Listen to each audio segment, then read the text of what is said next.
श्री राम बोले, देवी, प्राचीन काल में एक समय परम श्रेष्ठा भगवान शंभु ने अपने परात्पर धाम में विश्वकर्मा को बुलाकर उनके द्वारा अपनी गौशाला में एक रमणीय भवन बनवाया, जो बहुत ही विस्तृत था। उसमें एक श्रेष्ठ सिंहासन का भी निर्माण कराया। उस सिंहासन पर भगवान शंकर ने विश्वकर्मा के द्वारा एक छत्र बनवाया, जो बहुत ही दिव्य, सदा के लिए अद्भुत और परम उत्तम था। तत्पश्चात उन्होंने सब ओर से इंद्र आदि देवगणों, सिद्धों, गंधर्वों, नागादिकों तथा संपूर्ण उपदेवों को भी शीघ्र वहां बुलाया।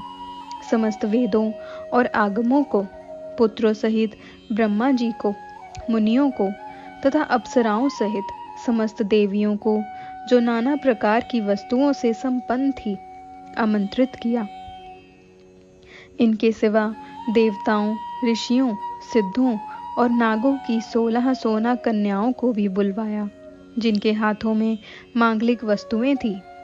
मुने वीणा, मृदंग आदि नाना प्रकार के वाद्यों को बजवाकर सुंदर गीतों द्वारा महान उत्सव रचाया। संपूर्ण औषधियों के साथ राज्य अभिषेक के योग्य द्रव्य एकत्र किए गए। प्रत्यक्ष तीर्थों के जलों से भरे हुए 5 कलश भी मंगवाए गए। इनके सिवा और भी बहुत सी दिव्य सामग्रियों को भगवान शंकर ने अपने पार्षदों द्वारा मंगवाया और वहां उच्च स्वर से वेद मंत्रों का घोष करवाया। देवी, भगवान विष्णु की पूर्ण भक्ति से महेश्वर देव सदा प्रसन्न रहते थे, इसलिए उन्होंने प्रीति युक्त हृदय से श्री हरि को वैकुंठ से बुलवाया और शुभ मुहूर्त में श्री हरि को उस श्रेष्ठ सिंहासन पर बिठाकर महादेव जी ने स्वयं ही प्रेम पूर्वक उन्हें सब प्रकार के आभूषणों से विभूषित किया। उनके मस्तक पर मनोहर मुकुट बांधा गया और उनसे मंगल कौतुक कराए गए। यह सब हो जाने के बाद महेश्वर ने स्वयं ब्रह्मांड मंडप में श्री हरि का अभिषेक किया और उन्हें अपना वह सारा ऐश्वर्य प्रदान किया, जो दूसरों के पास नहीं था। तदनंतर स्वतंत्र ईश्वर भक्तवत्सल शंभु ने श्री हरि का स्तवन किया और अपनी पराधीनता को सर्वत्र प्रसिद्ध करते हुए वे लोककर्ता ब्रह्मा से इस प्रकार बोले।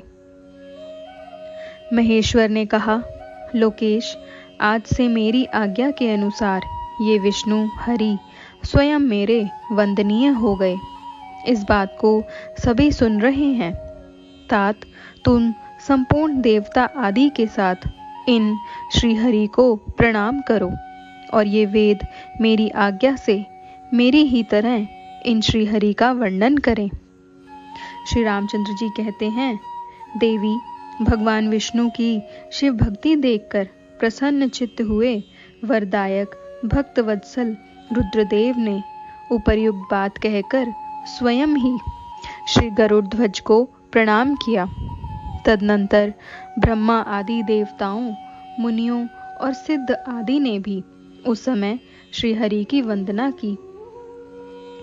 इसके बाद अत्यंत प्रसन्न हुए भक्तवत्सल महेश्वर ने देवताओं के समक्ष श्री हरि को बड़े बड़े वर प्रदान किए।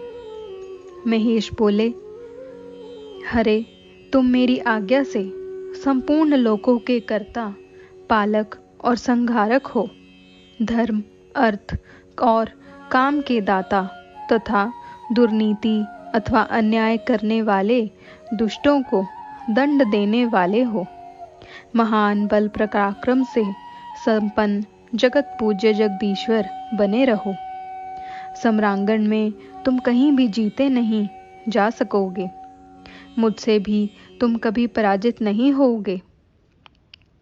तुम मुझसे मेरी दी हुई 3 प्रकार की शक्तियां ग्रहण करो।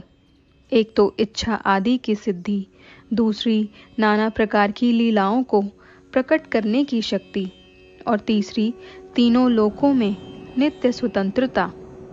हरे, जो तुमसे द्वेष करने वाले हैं वे निश्चय ही मेरे द्वारा प्रयत्नपूर्वक दंडनीय होंगे। विष्णु, मैं तुम्हारे भक्तों को उत्तम मोक्ष प्रदान करूंगा। तुम इस माया को भी ग्रहण करो, जिसका निवारण करना देवता आदि के लिए भी कठिन है, तथा जिससे मोहित होने पर यह विश्व जड़ रूप हो जाएगा।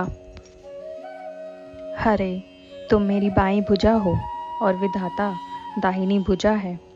तुम इन विधाता के भी उत्पादक और पालक होगे। मेरा हृदय रूप जो रुद्र है वही मैं हूँ, इसमें संशय नहीं है।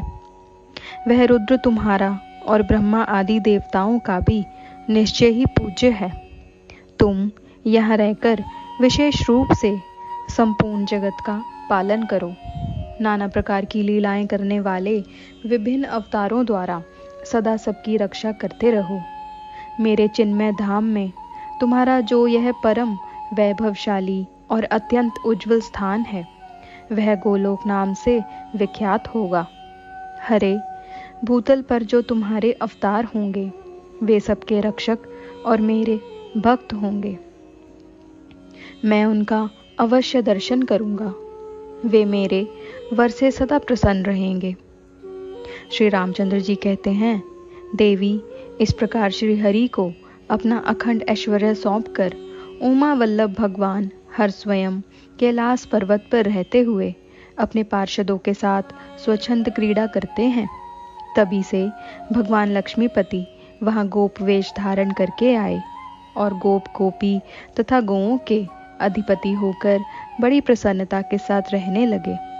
श्री विष्णु प्रसन्न चित्त हो समस्त जगत की रक्षा करने लगे।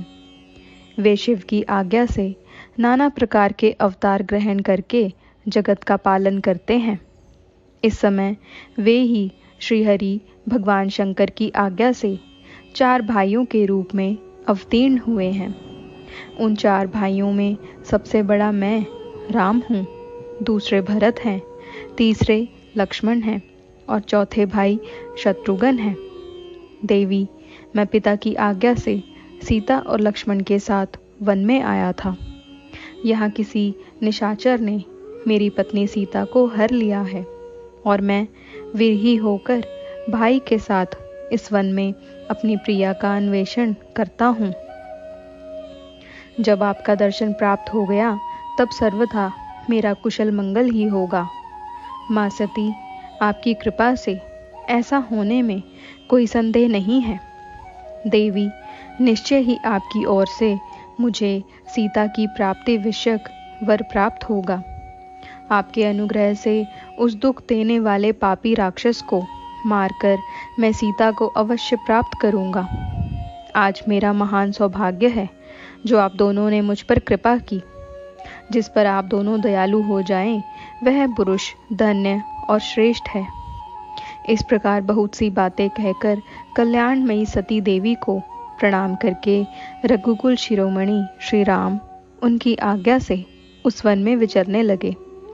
पवित्र हृदय वाले श्री राम की यह बात सुनकर सती मन ही मन शिव भक्ति परायण रघुनाथ जी की प्रशंसा करती हुई बहुत प्रसन्न हुई, पर अपने कर्म को याद करके उनके मन में बड़ा शोक हुआ। उनकी अंग कांति फीकी पड़ गई। वे उदास होकर शिव जी के पास लौटी। मार्ग में जाती हुई देवी सती बारंबार चिंता करने लगी कि मैंने भगवान शिव की बात नहीं मानी और श्री राम के पति कुत्सित बुद्धि कर ली। अब शंकर जी के पास जाकर उन्हें क्या उत्तर दूंगी। इस प्रकार बारंबार विचार करके उन्हें उस समय बड़ा पश्चाताप हुआ। शिव के समीप जाकर सती ने उन्हें मन ही मन प्रणाम किया। उनके मुख पर विषाद छा रहा था। वे शोक से व्याकुल और निस्तेज हो गई थी। सती को दुखी देख भगवान हर ने उनका कुशल समाचार पूछा और प्रेम पूर्वक कहा, तुमने किस प्रकार परीक्षा ली। उनकी यह बात सुनकर सती मस्तक झुकाए उनके पास खड़ी हो गई। उनका मन शोक और विषाद में डूबा हुआ था। भगवान महेश्वर ने ध्यान लगाकर सती का सारा चरित्र जान लिया और उन्हें मन से त्याग दिया। वेद धर्म का प्रतिपालन करने वाले परमेश्वर शिव ने अपनी पहले की हुई प्रतिज्ञा को नष्ट नहीं होने दिया। सती का मन से त्याग करके वे अपने निवास भूत कैलाश पर्वत पर चले गए। मार्ग में महेश्वर और सती को सुनाते हुए आकाशवाणी बोली, परमेश्वर, तुम धन्य हो और तुम्हारी यह प्रतिज्ञा भी धन्य है। तीनों लोकों में तुम्हारे जैसा महायोगी और महाप्रभु दूसरा कोई नहीं है। वह आकाशवाणी सुनकर देवी सती की कांति फीकी पड़ गई। उन्होंने भगवान शिव से पूछा, नाथ, मेरे परमेश्वर, आपने कौन सी प्रतिज्ञा की है, बताइए। सती के इस प्रकार पूछने पर भी उनका हित चाहने वाले प्रभु ने पहले अपने विवाह के विषय में भगवान विष्णु के सामने जो प्रतिज्ञा की थी उसे नहीं बताया। मुने, उस समय सती ने अपने प्राण वल्लभ पति भगवान शिव का ध्यान करके उस समस्त कारण को जान लिया जिससे उनके प्रियतम ने उन्हें त्याग दिया था। शंभु ने मेरा त्याग कर दिया, इस बात को जानकर दक्ष कन्या सती शीघ्र ही अत्यंत शोक में डूब गई और बारंबार सिसकने लगी। सती के मनोभाव को जानकर शिव ने उनके लिए जो प्रतिज्ञा की थी उसे गुप्त ही रखा और वे दूसरी बहुत सी कथाएं कहने लगे।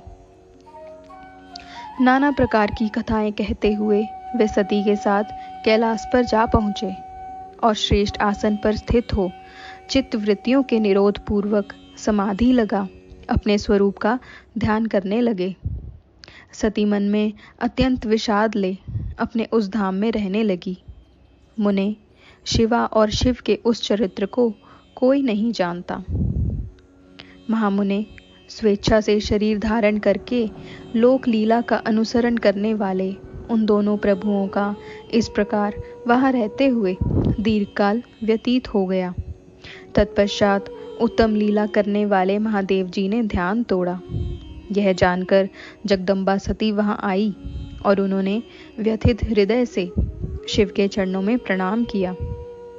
उदार चेता शंभु ने उन्हें अपने सामने बैठने के लिए आसन दिया और बड़े प्रेम से बहुत सी मनोरम कथाएं कहीं। उन्होंने वैसी ही लीला करके सती के शोक को तत्काल दूर कर दिया। वे पूर्ववत सुखी हो गई। फिर भी शिव ने अपनी प्रतिज्ञा को नहीं छोड़ा। तात, परमेश्वर शिव के विषय में यह कोई आश्चर्य की बात नहीं समझनी चाहिए। मुनि लोग शिवा और शिव की ऐसी ही कथा कहते हैं। कुछ मनुष्य उन दोनों में वियोग मानते हैं, परंतु उनमें वियोग कैसे संभव है? शिवा और शिव के चरित्र को वास्तविक रूप से कौन जानता है? वे दोनों सदा अपनी इच्छा से खेलते और भांति भांति की लीलाएं करते हैं। सती और शिव वाणी और अर्थ की भांति एक दूसरे से नित्य संयुक्त हैं। उन दोनों में वियोग होना असंभव है। उनकी इच्छा से ही उनमें लीला वियोग हो सकता है।